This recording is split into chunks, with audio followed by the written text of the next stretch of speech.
जी। साथियों नमस्कार। मैं पवन कुमार श्रीवास्तव फिर से चैनल में आपका स्वागत है। आज मैं आप लोगों को एक बहुत ही इम्पोर्टेंट चीज़ टॉपिक पे मैं आप लोगों को चर्चा करने वाला हूं और वो टॉपिक है टीडीएस ऑन फिक्स डिपॉजिट। यानी कि जो बैंकों में आप जमा करते हैं उन पर जो बैंक टीडीएस काटती है, अगर आपकी इंटरेस्ट की इनकम 50,000 से ऊपर है तो उस इनकम पर जो बैंकें हैं 10% टीडीएस काटती है। लेकिन अगर 50,000 से नीचे है तो नहीं काटती है। लेकिन अगर आप चाहते हैं कि आपका टीडीएस ना कटे तो आपको एक फॉर्म पहले आज पिछले 2025 तक एक फॉर्म जमा करना पड़ता था। उसको 15G और H बोला जाता था। 15G होता था और जो लोग जिनकी उम्र 60 साल से नीचे है, और 15H बोला जाता था जिनकी उम्र 60 साल से ऊपर है। और इस 2026 में जो नया इनकम टैक्स का आया है उसमें जो है 15G और H को हटा दे करके दोनों को क्लब करके फॉर्म 121 बनाया गया है। फॉर्म 121 के अंतर्गत दोनों चीज़ें आएंगी, चाहे वो सीनियर सिटीजन हो चाहे नॉन सीनियर सिटीजन हो।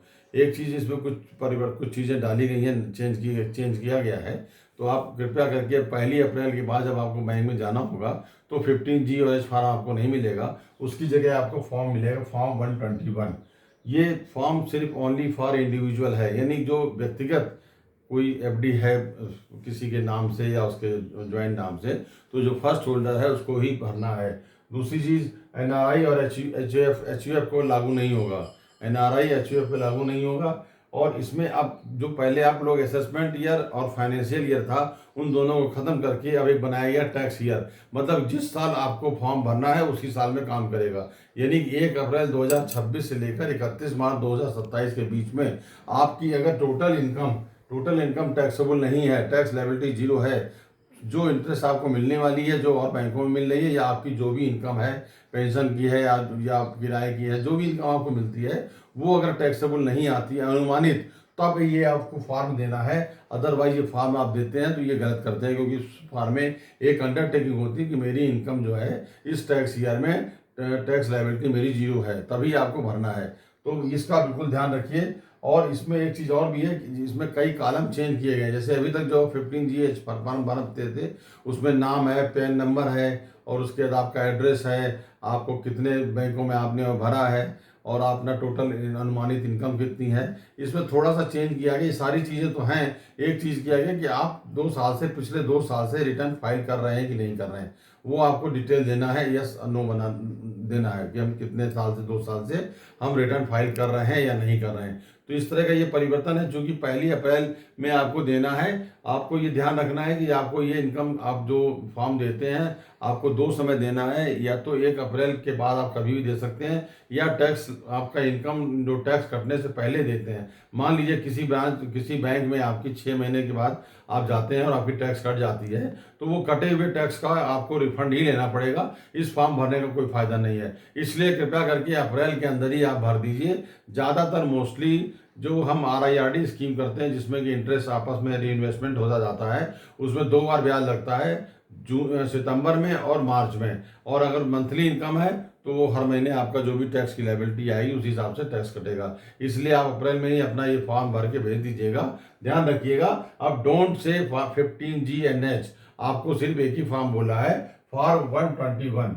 ये इसको रिप्लेस किया है इनकम टैक्स की जो नया एक्ट आया 2026 उसके तहत। तो अब मेरे ख्याल से आप लोग पूरी तरह समझ गए होंगे। अगर 2 बैंकों में भरना होगा तो आपको हर बैंकों में अपनी इनकम शो करनी है। आप ये मत समझिए कि जो इनकम शो कर रहे हैं वो जिम्मेदारी बैंक की है। अगर आपने कोई गलत इंफॉर्मेशन दी है, क्योंकि आपके जितने भी बैंक हैं, हर बैंक के जितने भी आपको इंटरेस्ट मिल रहा है उन सबको जोड़ करके एक अनुमानित आय प्लस आपकी पेंशन है या आपको रेंट मिलता है या आपको कोई और इनकम है कहीं से, उसको जोड़ करके, इसमें डिविडेंड है उसमें जोड़ के लिखना रहता है। तो आप जो लिखते हैं उसके लिए आप जिम्मेदार हैं। अगर आपने गलत इन्फॉर्मेशन दी तो इसकी पेनाल्टी आपको ही देना पड़ेगा, ना कि बैंक को। क्योंकि बैंक को तो क्या मालूम कि आपकी क्या इनकम है और कितने बैंकों में आपकी FDR है। मेरे ख्याल से ये आप लोगों को इसमें दो मेन चीज़ जो इसमें चेंज की गई है, 2 साल का डिटेल आपको इनकम टैक्स में आपने रिटर्न फाइल किया है कि नहीं किया है वो जरूरी है। और एक इसमें कॉलम होता है कि कितने बैंकों में और आपने इस तरह का फॉर्म दिया है। अगर दिया है तो उसकी टोटल अनुमानित कितनी आपने प्रोजेक्टेड इंटरेस्ट इनकम है, क्योंकि इन सबको क्लब करके देखा जाएगा। अगर आपकी इनकम जो टैक्स लायबिलिटी, जैसे कि मान लीजिए कि इंडिविजुअल के लिए जो नॉन सीनियर सिटीजन है 4 लाख तक टैक्स जीरो है, और जो सीनियर सिटीजन है 12 लाख तक जीरो है। अगर वो पुरानी स्कीम और नई स्कीम के हिसाब से, तो उसमें आपको, उसमें जो आपकी टैक्स लायबिलिटी अगर उससे ज़्यादा बनती है तो आपका ये फॉर्म 21 काम नहीं करेगा। यानी कि अगर आपकी टोटल इनकम उससे ज़्यादा होती है, किसी आप कितनी एफडी है कि आपकी इनकम इससे ज़्यादा हो रही है, तो वो आपका टैक्स कट जाएगा। इसलिए ध्यान रखिए, इसका मतलब सिर्फ ये टैक्स कि आपको इनकम टैक्स से रिफंड ना लेना पड़े, और बिल्कुल घबराइए नहीं। अगर आपका टैक्स कट भी जाता है तो आप रिटर्न फाइल करके इनकम टैक्स से आप वापस ये पैसा को ले सकते हैं, अगर आपकी इनकम टैक्सेबल नहीं है। मेरे ख्याल से आप लोगों को सब समझ गया मैं आ गया होगा। इसके अलावा भी अगर आपको कुछ जानकारी चाहिए तो आप हमारे इसमें मैसेज बॉक्स में मैसेज डालिएगा। अगर हमारा ये वीडियो पसंद आता है तो इसको लाइक कीजिएगा, और हमारे चैनल FinSay FINSAY को सब्सक्राइब कीजिएगा। धन्यवाद।